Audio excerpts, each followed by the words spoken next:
आप सभी को जानकर आश्चर्य होगा कि खरगोश का वर्णन महाभारत में भी किया गया है। तो चलिए सबसे पहले हम लोग जानते हैं कि भगवान कृष्ण और खरगोश से जुड़ी मान्यताओं के बारे में। कहा जाता है कि द्वापर युग में भगवान कृष्ण जिस तरह से मोर को, गाय को अत्यंत प्रेम करते थे, ठीक उसी प्रकार खरगोश से भी उतना ही प्रेम करते थे।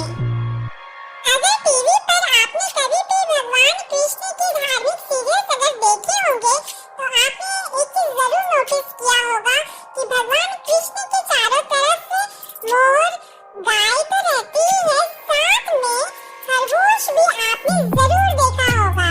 इससे आप समझ सकते हैं कि भगवान कृष्ण को खरगोश भी काफी प्यारे हैं। चलिए अब हम लोग दूसरी मान्यता को जानते हैं जो कि भगवान इंद्र और भगवान चंद्र से जुड़ा है खरगोश को लेकर। इसके पीछे एक छोटी सी कहानी है। कहा जाता है कि बहुत पहले गंगा किनारे एक जंगल में 4 दोस्त रहा करते थे, सियार, बंदर, खरगोश और उदबिलाव। उन चारों दोस्तों की एक बहुत ही बड़ी ख्वाहिश ये थी कि वे चारों लोग बहुत ही बड़ा दान करें। तो फिर क्या था, चारों मित्रों ने एक दिन निर्णय किया कि इस दिन सभी लोग मिलकर दान करेंगे।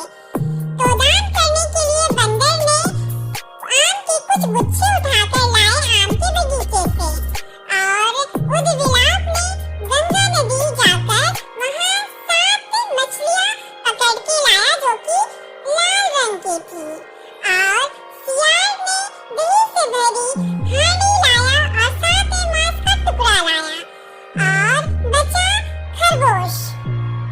खरगोश बेचारा सोचा कि मैं दान में घास इतनी मामूली सी चीज है, वो मैं क्या दूंगा, मुझे कुछ समझ में नहीं आ रहा है, घास तो बहुत ही तुच्छ होता है। तो उसने बहुत ही सोचा और फिर उसने निर्णय लिया कि मेरे पास देने के लिए कुछ भी महत्वपूर्ण चीज नहीं है।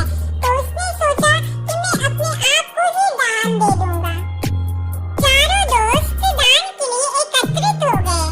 जब सभी को पता चला कि खरगोश अपने आप को ही दान करने वाला है तो सभी दोस्त बहुत ही हैरान हो गए।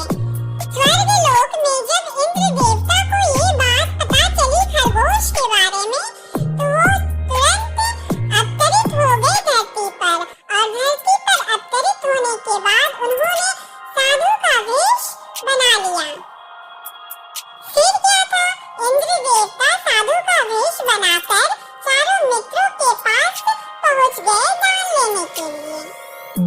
सबसे पहले इंद्रदेव को दान सियार ने दिया, फिर बंदर ने दिया और उसके बाद उदबिलाव ने दिया। फिर इंद्रदेव दान के लिए खरगोश के पास पहुंचे।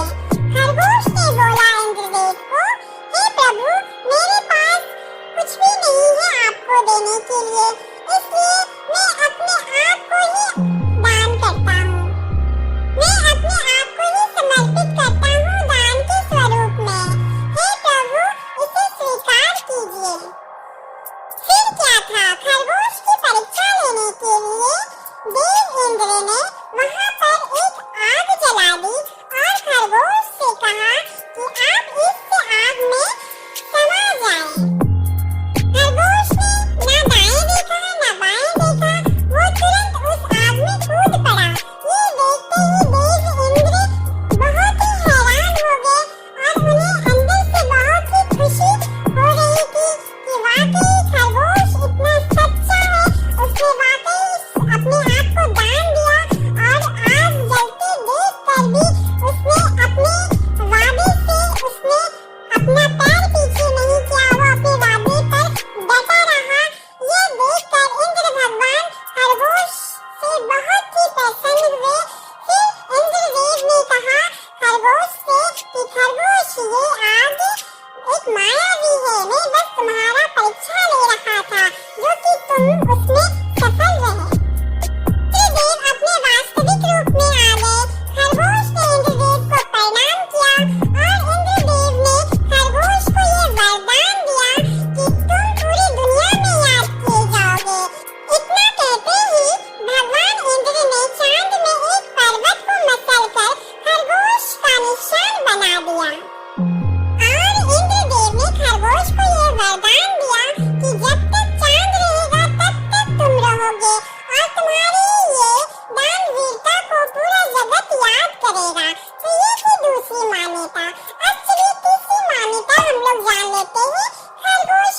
में कहा जाता है कि एक बार खरगोश सियार से जान बचाते बचाते एक शिवालय में घुस गया और वहाँ पर शिवलिंग रखा हुआ था भगवान शिव का। और खरगोश चारों तरफ परिक्रमा लगा रहा था अपनी जान बचाने के लिए और वो चिल्ला रहा था कि हे प्रभु मेरी जान की रक्षा कीजिए, हे प्रभु मेरी जान की रक्षा कीजिए। सियार भी खरगोश को पकड़ने के लिए उस शिवालय में घुस पड़ा। जैसे ही खरगोश की आवाज भगवान शिव के कानों में पहुंची, भगवान शिव तुरंत ही प्रकट हो गए खरगोश की रक्षा हेतु। खरगोश भगवान शिव को देखकर बहुत ही प्रफुल्लित हुआ, वो बहुत ही खुश हुआ और भगवान शिव को बहुत ही आभार प्रकट किया। तो ये तो थी भगवान शिव और